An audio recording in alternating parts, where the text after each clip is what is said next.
चेतनानगर येथील दिंडोरी प्रणित श्री स्वामी समर्थ केंद्रात अवधूत चिंतन श्री गुरुदेव दत्त जयंती निमित्त अखंड नाम जप यज्ञ सप्ताहाचे आयोजन करण्यात आले. ऑनलाईन यात 19 डिसेंबर ते 27 डिसेंबर दरम्यान विविध धार्मिक कार्यक्रमांचे आयोजन केले होते. यामध्ये गुरुचरित्र पारायण, नवनाथ पारायण, श्री भागवत पारायण, श्रीपाद श्री वल्लभ पारायण, दुर्गा सप्तशती, अखंड वीणावादन, अखंड श्री स्वामी समर्थ जप, श्री स्वामी समर्थ चरित्र वाचन करण्यात आले. यामध्ये 202 सेवकांनी सहभाग घेतला. संतोषने विष्णुनायका आनंद झाला, चतुर्मुखा प्रसन्न झाला. त्यावेळी बळे घेऊन बाळण्यासी निज मूर्ती टाळले सन्मुखाशी साधू साधू अत्रि ऋषी अनुसया सत्य प्रतिदेव तुष्टलो तुझ्या भक्तीशी वर मागाची इच्छेशी अत्रि म्हणे तियसी जीवांची तुला मागाता अनुसया म्हणे अत्रेची प्राणेश्वरी तुझी होती देव पातले भक्तीशी पुत्र मागा.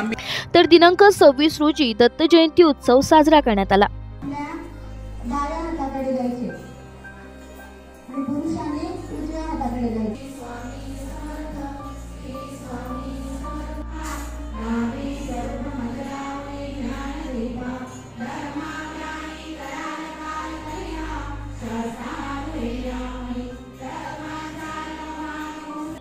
या सप्ताहाची सांगता महानैवेद्य आरती व महाप्रसाद वाटून करण्यात आली.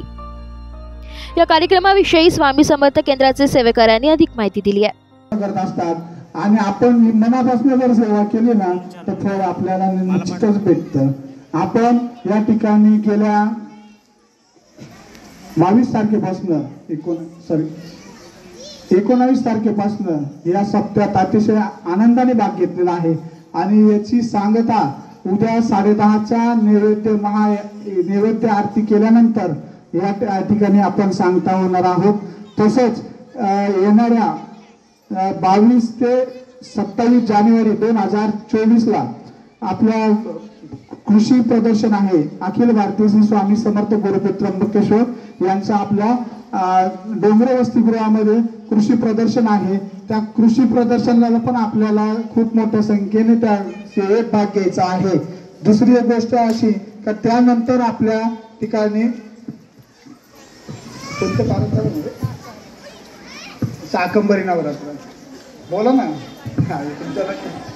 त्यानंतर आपल्या या केंद्रामध्ये दुर्गा सप्तशतीचं पठण म्हणजे शाकंभरी नवरात्राचं पारायण होणार आहोत.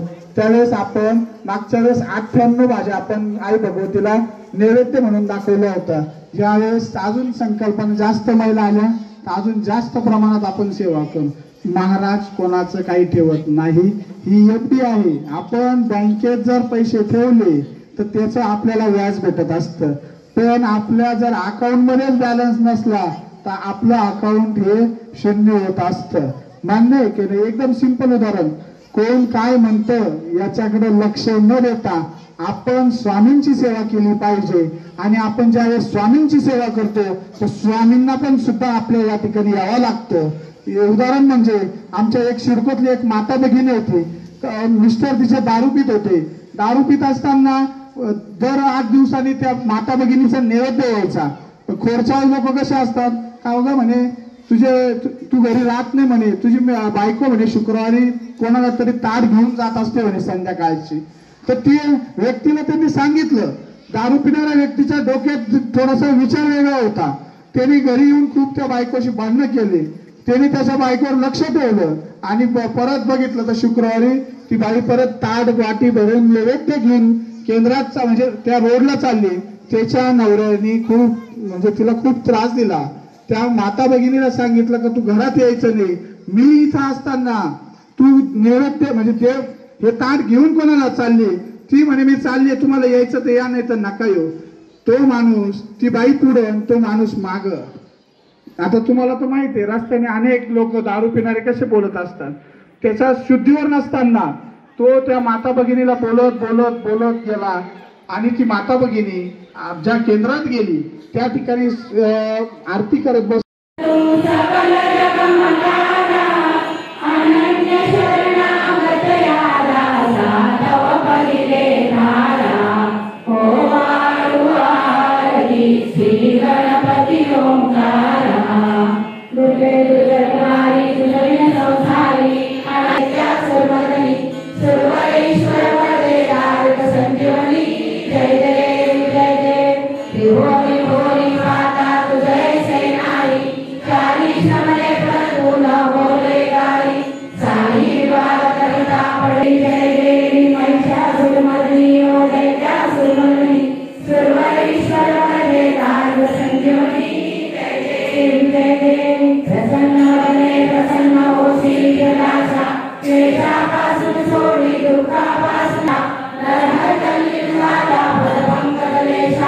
यावेळी श्री स्वामी समर्थ सेवेकरी मोठ्या संख्येने उपस्थित होते.